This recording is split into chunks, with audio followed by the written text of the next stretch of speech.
오늘 우리에게 주신 말씀입니다.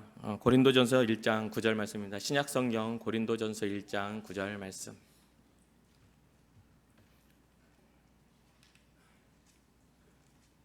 신약성경 고린도전서 1장 9절 말씀. 제가 가진 성경책으로는 263쪽입니다. 우리 다 같이 한 목소리를 읽어보겠습니다. 시작.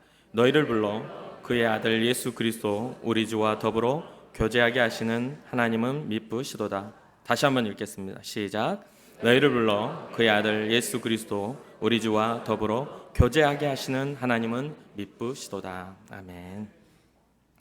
한 가지 광고를 추가하는데요. 주보에 있는데 하나님의 캐스팅 내년 사역에 대한 초안이 기재가 되어 있습니다. 여기에 한 팀이 빠졌는데 장학팀이 빠져 있습니다. 다음 세대를 길러내고 또 다음 세대에 더 믿음 안에 세워갈 수 있는 장학팀의 활동이 있습니다. 그 일도 기억하여 주시고 다음에 이제 이건 초안이고요. 다음에 여러분들에게 나눠드릴 때는 꼼꼼하게 잘 또 정리해서 나눠드리도록 하겠습니다. 여러분들이 마음으로 기도하셔서 내년 사역에는 내가 무엇을 할지 하나님의 영광을 어떻게 나타낼지를 기도함으로 결정하는 귀한 은혜가 있기를 바랍니다. 오늘날 우리는 교회 생활을 하거나 또 교회 안에 우리가 바라보면 교회 안팎으로 믿음이 흔들리는 사람들을 꽤 자주로 보게 되고 접하게 됩니다. 특별히 평신도의 삶을 사는 여러분들에게는 여러분과 함께 신앙생활을 했던 사람들이나 또 여러분들의 삶의 터전에서 기독교인이라고 했던 사람들이 그냥 이렇게 넘어지는 일들을 또 쉽게 흔들려서 믿음 밖으로 벗어나는 일들을 많이 보죠. 그 흔들림에는 예외가 없어서 오늘날 우리가 매체를 통해서나 여러 가지 우리 상황들을 봤을 때 흔들림에는 예외가 없어서 어느 직분자든 또 어떠한 사람이든 어떠한 형편이나 어떤 배경을 가진 사람이든 그 흔들림에는 예외가 없습니다. 왜냐하면 그 흔들림에는 마귀의 역사, 우리를 넘어지게 만들려는 어둠의 역사가 역사하기 때문에 그 역사에는 모두가 노출되어 있기 때문이죠. 그런데 왜 믿음이 흔들릴까? 그 이유를 꼭 찾아야만 한다면 그것은 아주 단순하게 간단하게 정리할 수 있습니다. 그것은 바로 우리가 주님과 멀어져 있기 때문입니다. 우리가 신앙생활을 한다는 것은 주님과 가까운 주께서 주신 은혜에 우리가 들어와 있는 것인데 믿음이 흔들린다는 것은 주님과 멀어져 있기 때문에 흔들리는 것이죠. 그럼 왜 주님과 멀어지게 된 건가요? 그것은 바로 더 이상 우리의 마음에 하나님의 말씀이 없기 때문에 그렇습니다. 하나님의 말씀에 대한 기대도 하나님의 말씀에 대한 감동도 하나님이 일하실 거라는 어떤 그런 하나님의 능력에 대한 기대감이 사라지고 또한 그 말씀의 바탕이 흔들리니까 주님 앞에 더 이상 기도하지 않게 되죠.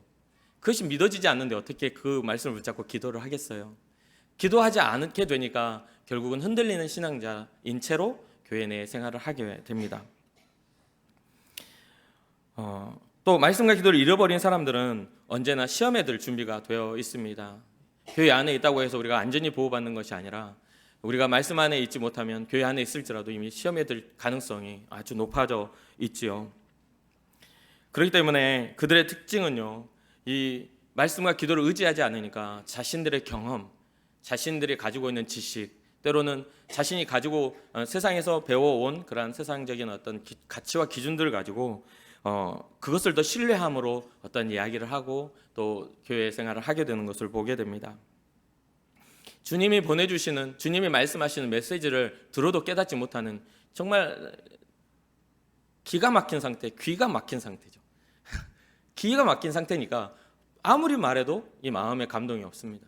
오히려 뭔가 심각하고 뭔가 더 진지한 말을 하면 눈꺼풀은 아주 무거워져서 눈이 감기게 되는 모습을 보게 되죠.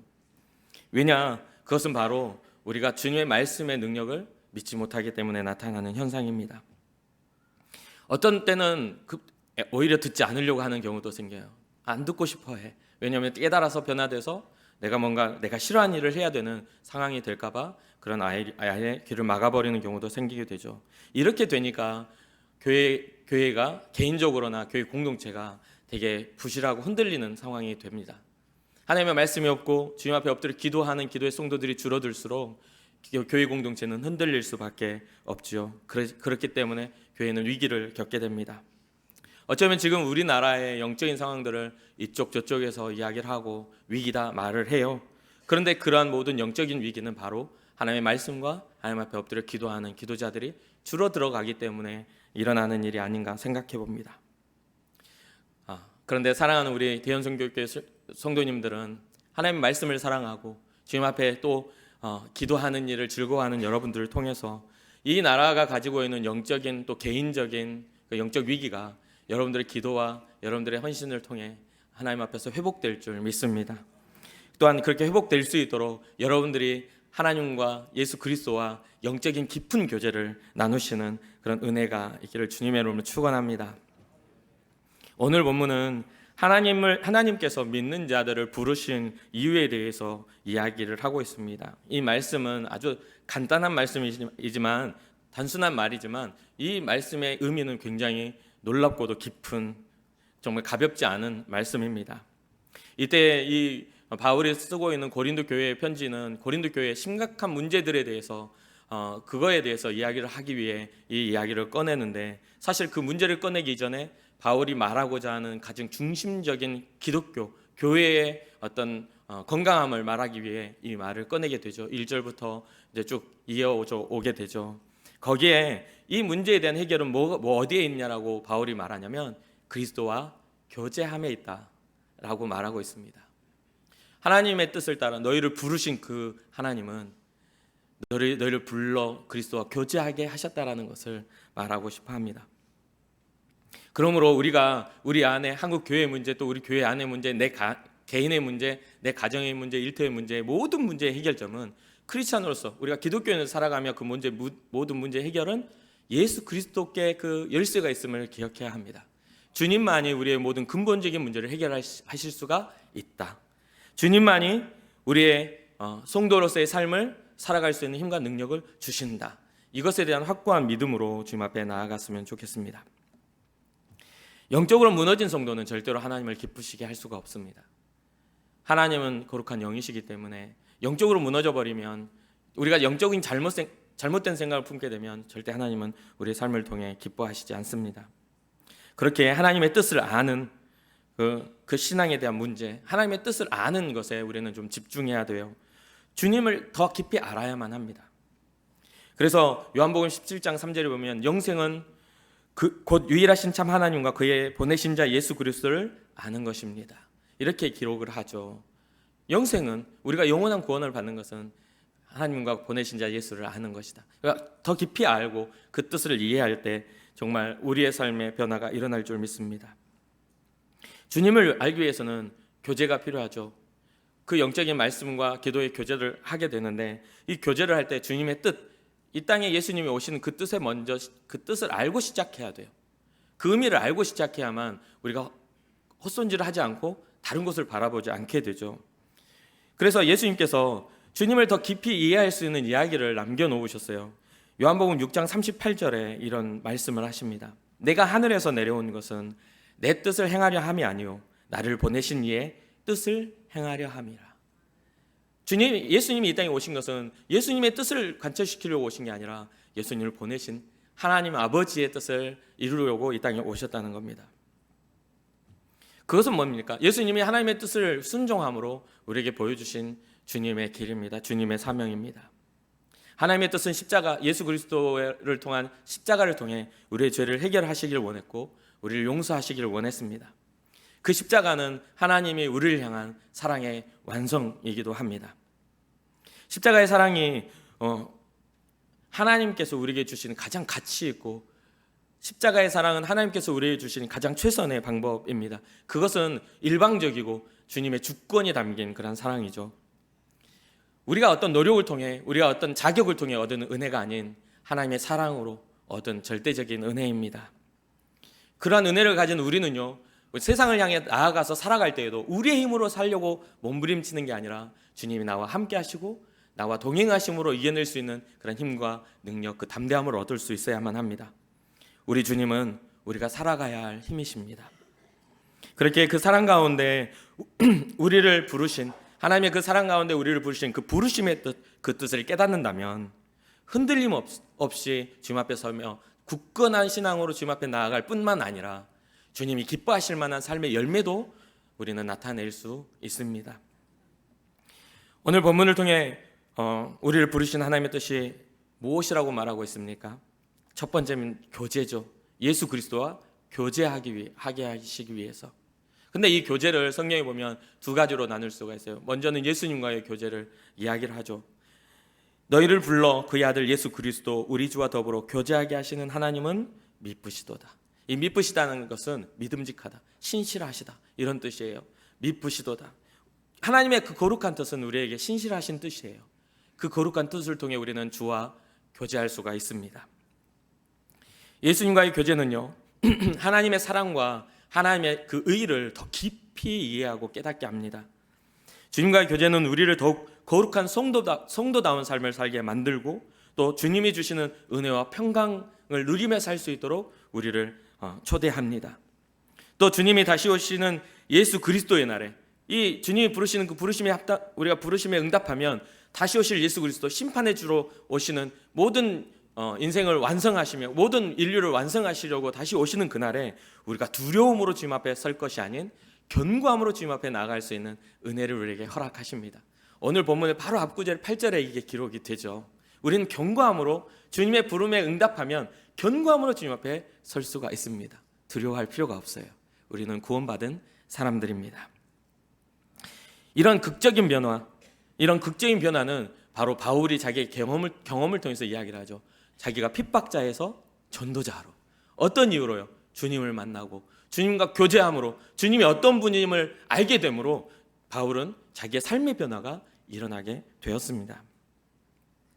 성경은 두 번째, 성도의 교제를 이야기하고 있습니다. 그것을 위하여 우리를 부르셨다 말씀하십니다.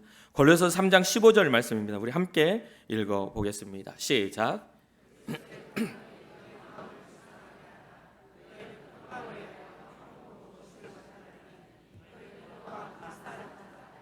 아멘. 우리는 평강을 위해 한 몸으로 부르심을 받은 그런 사람들입니다. 그렇기 때문에 여러분이 있는 곳이 평안의 사명을 가진 자리입니다.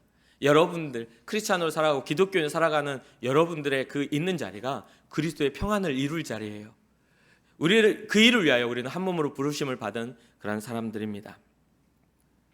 그것을 꼭 기억하시고 주님의 기뻐하시는 뜻의 열매를 평안으로 맺으시는 여러분과 제가 되기를 소망합니다. 또한 우리를 부르심의 이유는요, 하나님의 일꾼 삼으시려고 우리를 불러주셨다. 무엇을 위한 일꾼이요? 하나님의 일꾼. 하나님의 일꾼은 무엇을 붙잡고 있죠? 복음입니다. 복음을 붙잡고 복음을 전하는 일꾼으로 우리를 불러주셨습니다. 로마서 1장 1절입니다. 예수 그리스도의 종 바울은 사도로 부르심을 받아 하나님의 복음을 위하여 택정함을 입었으니. 핍박자였던 바울이 전도자로 바뀌었던 그 이유가 여기 들어있어요. 무엇을 위해? 복음을 전하는 사명자로 부름을 받았기에 그는 핍박자에서 복음을 전하는 전도자로 바뀌어진 겁니다. 우리는 은혜 안에 있으면서도 아주 이 기본적이고 근본적인 이 사명을 잊어버릴 때가 많아요. 우리가 신앙자로 주님 앞에 부름을 받고 우리가 구원받은 자로 주님 앞에 부름을 받았으나 우리가 가진 주님이 우리를 부르신 이유를 잊어버리다 보니 이것을 망각해버려요. 그러니까 우리에게 남아있는 건 나 자신에 대한 연민이나 삶에 대한 고통을 해결하려는 어떤 그런 노력밖에 남지 않게 되죠. 하나님이 기뻐하시는 그런 뜻을 잃어버리니까 결국은 잃어버린 그 뜻 가운데 내 뜻이 자리 잡게 되는 것이죠. 우리는 주님께서 우리를 부르신 그 이유를 분명히 깨달아 알아 복음을 전하며 복음을 세상에 나타내는 믿음의 사람 되어야 될 줄 믿습니다. 자꾸만 기독교인이 가져야 할 인격과 소명의식이 없어지다 보니 그 기독교인이 가져야 될 인격, 기독교인이 가져야 할 소명의식이 사라지면 항상 우리의 방법들로 세상을 살아가고 교회 안에서는 거룩한 성도로 살지만 교회 밖으로 나가서는 정말 누가 기독교인임을 알아볼까 두려운 존재로 살아가는 경우들을 꽤 많이 보지 않습니까? 그런 부분들에서 우리는 날마다 주님 앞에 이 소명을 잃어버리지 말고 붙잡고 살아가는 은혜를 가진 믿음의 사람들 되기를 주님의 이름으로 축원합니다. 살아계신 예수를 만난 바울, 이제까지는 잘못된 복음이다. 하나님이 어떻게 세상에 이 땅 가운데 사람으로 올 수 있느냐라고 해서 유일신 하나님을 향한 그런 열심히 믿는 자들을 죽이려고 하는 그런 핍박으로 나타났던 바울. 그러나 주님을 만나버린 그 순간 그의 생각과 사고는 전환될 수밖에 없었습니다. 그러면서 바울이 예수 그리스도의 종이라고 로마서 1장 1절에 자기를 표현하죠. 예수 그리스도의 종. 이것은 바울 스스로가 자신이 그리스도의 종이 되었다라는 선포입니다. 그래서 이제 나의 삶은 주님을 위해 존재한다라는 그 선포입니다. 주님이 말씀하시는 대로 나는 살아가게 되었다. 이 사명에 대해서 동일한 시대에 사역했던 베드로는 이런 이야기를 하죠. 베드로전서 2장 9절 말씀입니다. 우리 함께 읽어보겠습니다. 시작. 거룩한 나라요 그의 소유가 된 백성이니 이는 너희를 어두운 데서 불러내어 그의 기이한 빛에 들어가게 하신 이의 아름다운 덕을 선포하게 하려 하심이라. 아멘. 동일한 소명을 가졌고 복음 전도자였던 이 베드로는요, 이 하나님 앞에서 참 기독교인의 모습을 표현합니다. 그 너희들의 가치 변화가 어떻게 일어난 줄 알아? 라고 하면서 이 이야기를 설명합니다. 하나님의 택하신 족속이지 않느냐? 너희는 왕 같은 제사장이지 않느냐? 거룩한 나라의 백성이지 않느냐? 거룩한 나라이지 않느냐? 너 자체가 하나님 나라의 거룩한 나라다. 그리고 그의 소유된 백성이다. 그리고 너희를 어두운 데서 불러내어 주신, 너는 어두운 데서 꺼내놓은 그러한 주님의 사람이지 않느냐라고 말하며 기이한 빛에 들어간 그런 들어가게 하신 이의 그 아름다운 덕을 세상에 선포하기 위한 그런 사명을 우리가 가졌다고, 그것을 위하여 우리를 부르셨다고 말하고 있습니다. 또 성경은 우리의 부르심의 이유를 자유케 하려고 부르셨다라고 말합니다. 갈라디아서 5장 1절입니다. 함께 읽어보겠습니다. 시작. 그리스도께서 우리를 자유롭게 하려고 자유를 주셨으니 그러므로 굳건하게 서서 다시는 종의 멍에를 매지 말라. 아멘. 우리는 무엇에 대해서 이게 종의 멍에를 메고 있었던 거죠? 이 앞전에 방금 전에 봤던 이 바울은요, 자기가 스스로 그리스도의 종이 되었다라고 자기 스스로의 선택을 통해 복음 안으로 들어왔잖아요. 그런데 여기서 말하는 종의 멍에라는 것은 그 그리스도 안에 들어가 있는 자유로움을 맛보지 못한 죄의 종입니다. 사망의 종이고 죽을 수밖에 없는, 멸망당할 수밖에 없는 그 종의 멍에를 다시 지지 말아라. 예수님 없이는 죄에서 절대로 자유할 수가 없습니다. 죄는 하나님의 심판을 피할 수 없게 만듭니다. 절대로 피할 수가 없어요.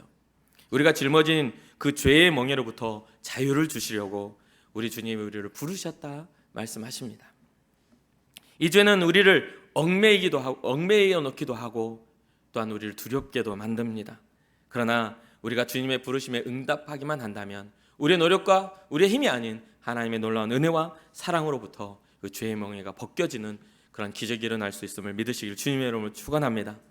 그 죄의 멍에가 벗겨짐으로 우리는 자유할 수가 있습니다. 그런데 이러한 자유함을 또 초대교회 상황에서도 정말 잘못 활용하는 사람들이 생겨나는 것을 보게 돼요. 오늘날 우리 교회 내에서도 한 번 구원을 받으면 하나님 우리를 포기하지 않으신다 하면서 자기가 원하는 대로, 자기가 바라는 대로, 자기가 성취하고 싶은 것대로 욕심대로 살아가는 일들이 상당히 쉽게 일어나는 것을 보게 돼요. 그래서 이 얻은 자유가 방탕함과 타락으로 사용되어지는 그런 일이 나타날 때가 있거든요. 그래서 이 갈라디아서 5장 13절에 이 바울이 이런 이야기를 하죠. 형제들아, 너희가 자유를 위하여 부르심을 입었으나 그러나 그 자유로 육체의 기회를 삼지 말고 오직 사랑으로 서로 종노릇하라. 우리를 자유를 위하여 우리를 부르셨지만 그 자유를 가지고 육체의 기회를 삼지 말아라. 너에게 주신 자유는 그 육체의 기회를 삼으라고 주신 게 아니라 너희가 얽매여 있는 그 죄의 종으로서의 멍에를 벗게 하시려고 자유를 주신 거야 라고 선포하고 있어요. 이에 대해 베드로전서 2장 16절에 이렇게 말을 합니다. 너희는 자유가 있으나 그 자유로 악을 가리는 데 쓰지 말고 오직 하나님의 종과 같이 하라. 자유가 있지만 그 자유를 가지고 우리 악한 것을 가리려고 이렇게 사용해서는 안 된다는 겁니다. 반복되는 죄를 우리는 이제 멈춰야 합니다. 잘못된 인식과 세상의 가치관으로 살아왔던 내 삶의 방법들을 주님 앞에 이제 내려놓아야만 합니다. 주님이 나의 삶을 이제는 다스려 주시고 주님의 종된 삶을 살며 복음의 증거자로서 부끄럽지 않도록 우리를 이끌어 가시옵소서. 그런 어떤 믿음의 선포가 우리 가운데 일어나야만 합니다. 또한 우리를 부르심의 이유는 성경은 거룩한 성도로 우리를 부르셨다라고 말씀하십니다. 오늘 본문의 앞구절입니다. 고린도전서 1장 2절입니다. 다 같이 한 목소리 읽어보겠습니다. 시작. 고린도에 있는 하나님의 교회 곧 그리스도 예수 안에서 거룩하여지고 성도라 부르심을 받은 자들과 또 각처에서 우리의 주 곧 그들과 우리의 주 되신 예수 그리스도의 이름을 부르는 모든 자들에게 아멘. 로마서 1장 7절을 이어서 한번 읽어보겠습니다. 시작. 로마에서 하나님의 사랑하심을 받고 성도로 부르심을 받은 모든 자에게 하나님 우리 아버지와 우리 주 예수 그리스도로부터 은혜와 평강이 있기를 원하노라. 아멘. 보면 이 두 구절에 동일하게 기록되어진 말씀이 있어요. 그리스도 예수 안에서 거룩하여지고 성도라 부르심을 받은 자들. 그리스도 예수 안에서 거룩하여지고 성도라 부르심을 받은 자들. 로마서 1장 7절에는 성도로 부르심을 받은 모든 자. 우리는 성도로 부르심을 받은 사람들이에요.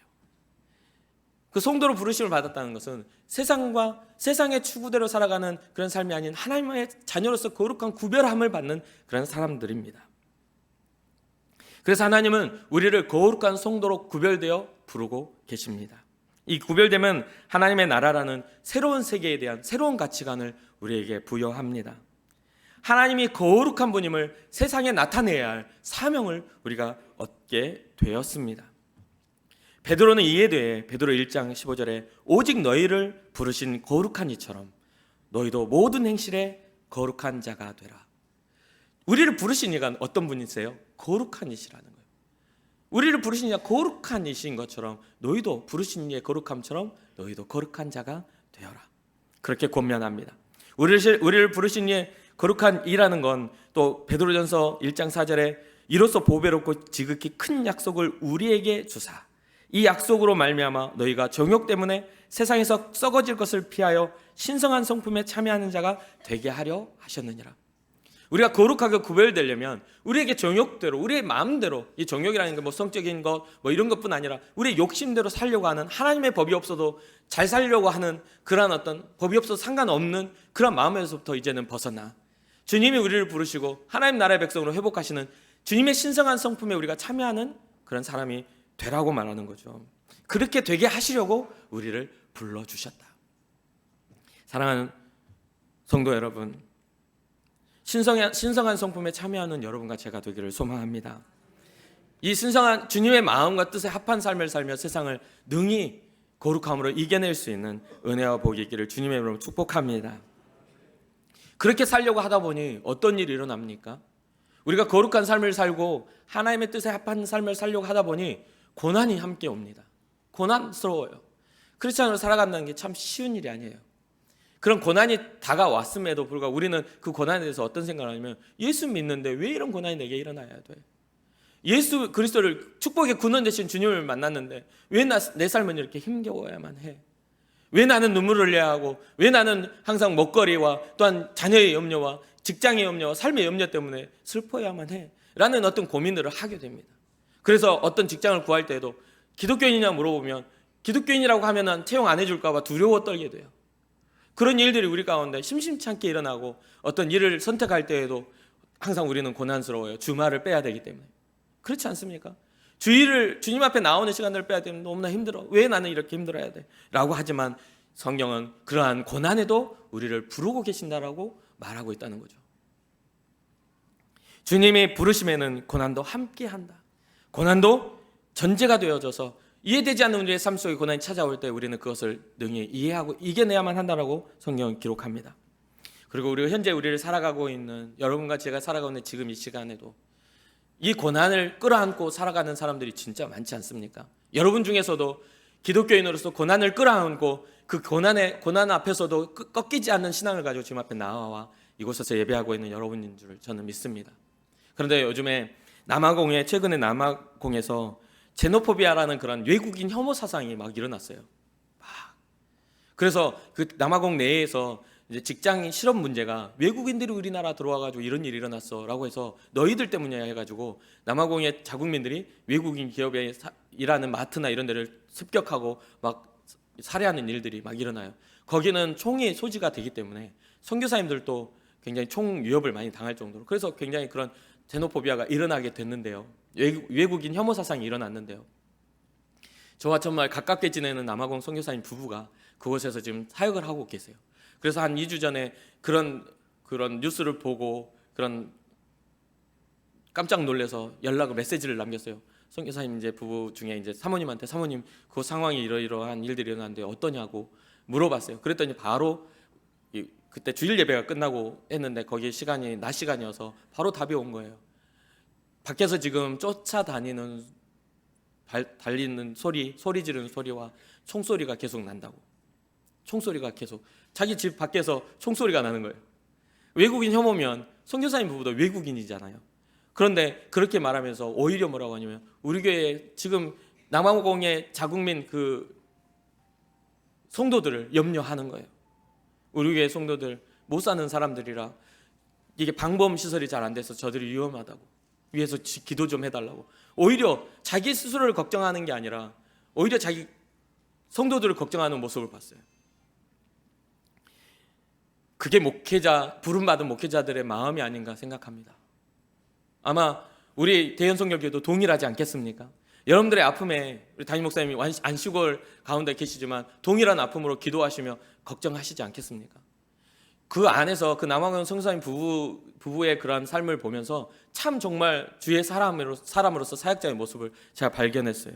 그래서 정말 제 스스로가 참 부끄럽다는 생각을 했습니다. 그래서 최근에 며칠 전에 2주 전에 그렇게 하고 며칠 전에 다시 연락을 취했는데 결국에 이제 그 교회 안에 권사님 집에 총소리 막 나고 했는데 며칠 전에 권사님 집에 총에 맞아 죽어 있는 사람이 담벼락에 이렇게 쓰러져 있어서 그 권사님 너무 놀래가지고 이제 발발발 떨리는 거죠. 그래서 이 선교사님 부부가 위험을 무릅쓰고 그 권사님 집에 가가지고 기도해드리고 위로해드리고 그렇게 하고 돌아왔다는 이야기를 들었습니다. 사랑하는 성도 여러분, 우리의 삶의 고난은요 장차 우리에게 주실 영광과 비교할 수가 없습니다. 고난은 잠깐 있는 것이지만 우리에게 주신 영광은 영원한 거잖아요. 우리에게 주신 그 놀라우신 하나님의 사랑은 영원하신 사랑인 겁니다. 누군가는 고난을 내 것으로 생각하고 주님이 그 짊어지셨던 그 십자가의 고난을 내가 짊어지고 가겠다라고 사명자의 마음을 가지고 살아가는 사람들이 오늘날 너무나 많습니다.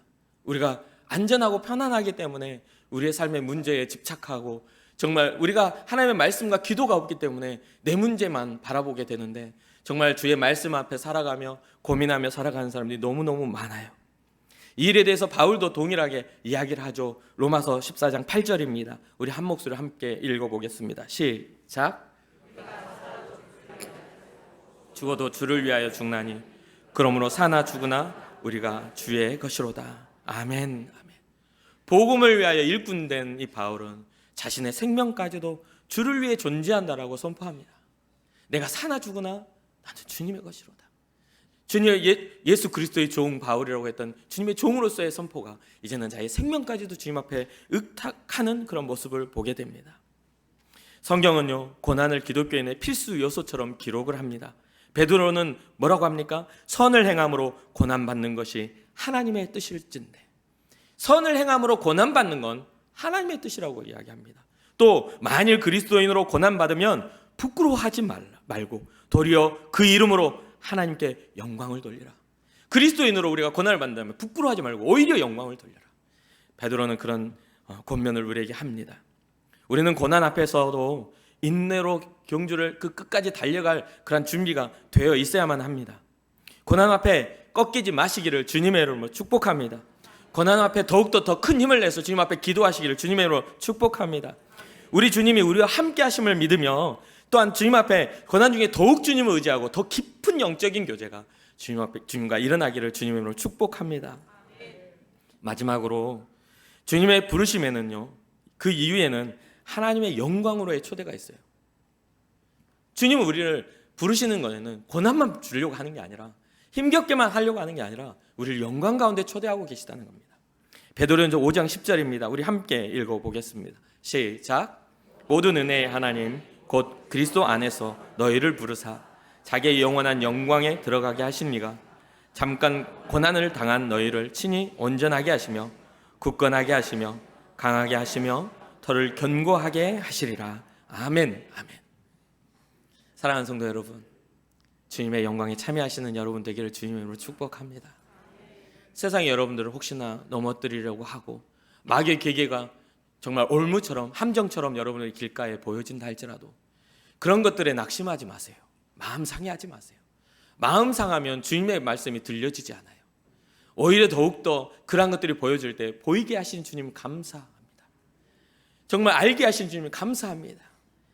내 마음과 내 입술에 주의 말씀을 두셔서 모든 시험을 예수님처럼 이기게 하옵소서. 그런 믿음의 선포가 우리 가운데 있어야 돼요. 모든 은혜의 하나님 곧 그리스도 안에서 우리를 불러주신, 우리를 부르사 자기의 영원한 영광에 들어가게 하신 그분이 바로 우리 아버지 하나님이십니다. 잠깐 고난당한 너희를 어떻게 하세요? 친히 온전하게 하시고, 친히 굳건하게 하시고, 친히 강하게 하시고, 친히 우리의 삶의 터를 견고하게 하실 줄 우리는 믿습니다. 우리를 고난당하게 하신 그대로 내버려 두신, 버린 자녀로서 내버려 두실 것이 아니라 우리를 다시 한번 영광의 자리로 불러주실 그 주님을 바라보며 우리가 소망 가운데 주님의 부르심에 응답하는 여러분과 제가 되기를 주님의 이름으로 축복합니다. 마지막으로 사랑하는 성도 여러분, 영국의 빌리 그레엄이라는 그런 별명을 그렇게 불릴 만큼 세계에서 가장 존경받는 성직자로 인정받는 존 스토트 목사님이라는 그런 분이 계세요. 지난 2011년에 소천하셨는데 그 부르심을 받는 그때까지 활발한 활동과 또 저서를 쓰셔서 정말 많은 활발한 연구와 저서를 통해 많은 영향력, 전 세계 기독교인들에게 많은 영향력을 미치신 분입니다.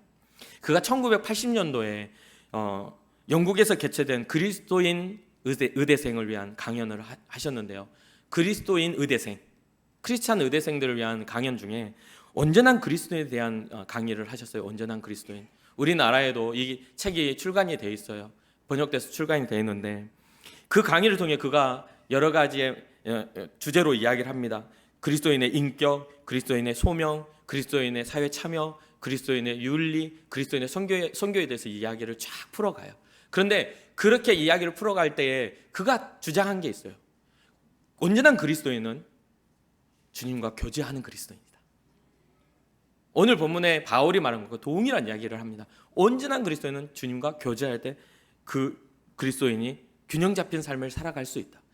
주님과 교제가 끊어지면 그리스도인으로서의 삶은 끊어지겠죠. 우리는 날마다 주님과 교제하는 주님과 인격적인 교제로 우리의 삶의 지경을 넓혀가는 여러분과 제가 되기를 소망합니다. 존 스토트가 이렇게 말합니다. 온전한 그리스도인이 되는 것은 우리의 지성과 감정과 의지를 예수님의 주권적인 사랑의 통치 아래 복종시키는 것이다. 우리의 지성과 감정과 우리의 의지를 예수께 복종시키는 것이다.